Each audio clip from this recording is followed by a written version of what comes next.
Hello, Tim from Fair Play Now on the 20th of October 2023.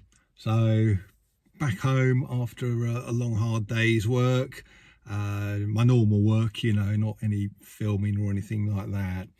But you might be interested to know that I've got a video on my website and my Rumble channel, and I was actually interviewed myself. I've been doing all of these interviews with other people.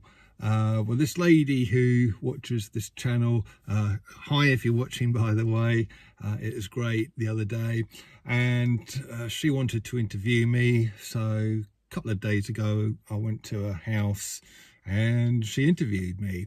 And it's already up on the Rumble channel, the full version, and my website, so link to that will be in the description box below. But I'll also see if I can do a YouTube friendly version. Probably have to cut out 5 minutes or so, 5 or 10 minutes, where sort of things are a bit too overly ripe for this platform, if you know what I mean. So hopefully tomorrow that will be on here. And then I interviewed this lady as well. She's does things within the freedom movement. She's a speaker, regular speaker at the Uprise and Shine.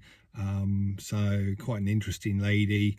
So I'll have that up in the next few days as well, both a Rumble version and a YouTube friendly version.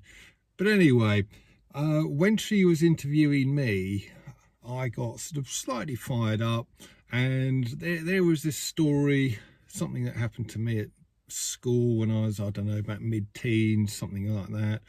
And my final school, it's quite a draconian place. The headmaster sort of ruled the place with a rod of iron, and a cane as well. He really liked dishing out canings, a lot, which was allowed back in those days. Corporal punishment was still a thing in schools, and it was also a really big rugby playing school.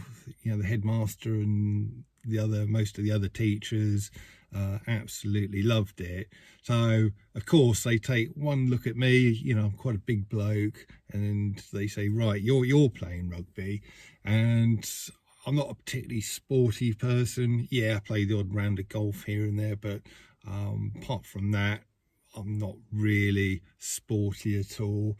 And I couldn't think of anything worse than sort of rolling around in the mud, chasing a ball, to be honest with you. So I was sort of thanks, but no thanks. But they didn't take no for an answer, with this kind of thing. And I remember my form teacher, he just kept on and on at me, saying, right, you need to go onto the rugby team. You need to go onto the rugby team. And every day my answer would be the same, arms crossed, no thank you, and you're all right, thanks for the offer, but no thanks, as I say. And this just carried on for weeks and weeks and weeks. And the thing is, every single day that he carried on with it, tried to bully and cajole me into sort of going onto the rugby team. Every day I just became more and more determined to not do it. And it just got to the stage where I was, bring it on, because there's absolutely no way I'm going to be playing rugby now. It is almost like he was tightening up the ratchet of my stubbornness. Every single day he was tightening it another notch and making me more and more determined not to do it. And what does that remind you of? Well, it reminds me of pretty much this time 2 years ago, when they were really, really ramping up a certain thing. In this interview I was talking about this, but I thought I'd sort of talk about it here as well. And I remember making a video at the time, something like, it was called Ratchet or something like that. And I used that analogy that I've just used.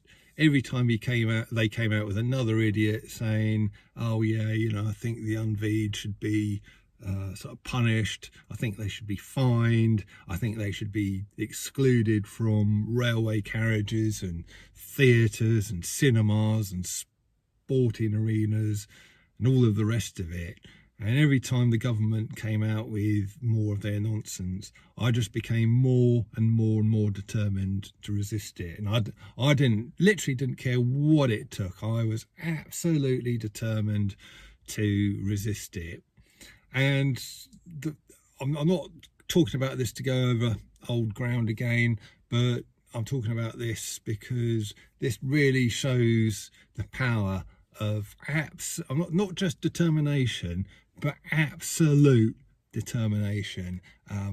I was back at that school and this rugby teacher. I was absolutely determined, 100%, not to give in and sort of against my wishes and better judgment to go and sort of play. If I'd given up after a few weeks, a part of me would have died, I think, to be quite honest with you. And same goes for a couple of years ago. If I'd sort of finally given up to the pressure and caved in and had the certain thing, a certain part of me would have died for sure. And in both instances, like I say, I was absolutely determined to refuse. And the thing is, when you've got that mindset, almost no one can overcome it. They're going to give up before you give up. This rugby playing teacher, after about 6 or 7 weeks, he finally gave up, and I didn't hear anything more about it. He obviously, it took him long enough, didn't it? But he finally got the message. I'm never going to get this bloke onto the rugby team. Oh well, I have to move on. And that's what happens. And that's what happened with the government and all of these idiots. Despite the absolute hurricane of pressure, we held out, didn't we, with this absolute determination. And after a few months, they could see they weren't getting anywhere with us. And in fact, they were starting to whip up a bit of a frenzy of backlash against them, and that's why they were forced to back off. First of all, the lockdown they had almost certainly brought in at the end of 2021, the start of 2022, and also the lifting of the restrictions in early part of 2022. That stupid Plan B thing with the V passports, that was out the window. Muzzles were out the window because they just could see that there was, well, quite honestly, too many of us. There was too many of us, and all of us showed this absolute determination not to go along with their stupidity, and that is the power of it. And don't underestimate the power of determination and the power of just the word no. And I've seen this quite a lot actually in the freedom movement. There's nothing more powerful than the word no. You can be polite about it. Yeah, no thank you. Thanks for the offer, but no thanks. But there's just so much power in that word. There really is. And this sort of whole thing isn't over, of course. We need to keep on being determined, and we need to keep on saying no. And there is a lot of things to say no to, of course. All of these planned things, everything from 15-minute cities to central bank digital currencies, which I'm pretty sure I saw some item of news that the government are starting to backtrack on that, even, the CBDCs. So I can't remember if that's a thing or not. I might be wrong on that, but I think we're starting to make inroads there, and we're certainly making inroads with all of these other horrible things they're trying to bring in.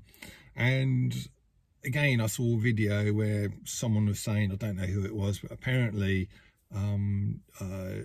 Jean-Claude Juncker, the old, head of the EU, apparently he's on record for saying that what they would do is they'd sort of bring something in, and if they didn't get any pushback or much pushback, they would sort of carry on with it, and then they'd sort of a little while later they'd bring in something even more silly, and then again, if they didn't get any pushback, they'd just carry on and carry on and carry on. So this is the importance of pushing back and saying no, because if you don't say no, these people, these powers that shouldn't be, whatever you want to call them, will quite honestly just carry on with their nonsense. And you might think, oh, well, this round of nonsense, it's not too bad. It's not ideal, but it's not too bad. So I'll just sort of roll over and let it happen. Well, if we do that, they'll just come out with another round of even more nonsense in very short order. Anyway, so I'm going to carry on being determined. I'm going to carry on just saying no, and I'm going to carry on just sort of living in my power and basically saying to the powers that shouldn't be, no way, I do not consent to any of your rubbish. I'm not having it, and I'm absolutely determined not to have it. So yeah, this is getting on a little bit, this video. So basically, like I said at the start, I've had quite a long, hard day, so I'm still not sort of conversant with what happened with the Andrew Bridgen speech in Parliament that happened this afternoon. So no doubt after I've gone in and cleaned up and relaxed, I will put that on and I'll see what's going on that, and probably report on my thoughts about that tomorrow at some stage. So I'm going to go in, relax, and I'll catch you tomorrow. Tim from Fair Play Now. Thanks for watching.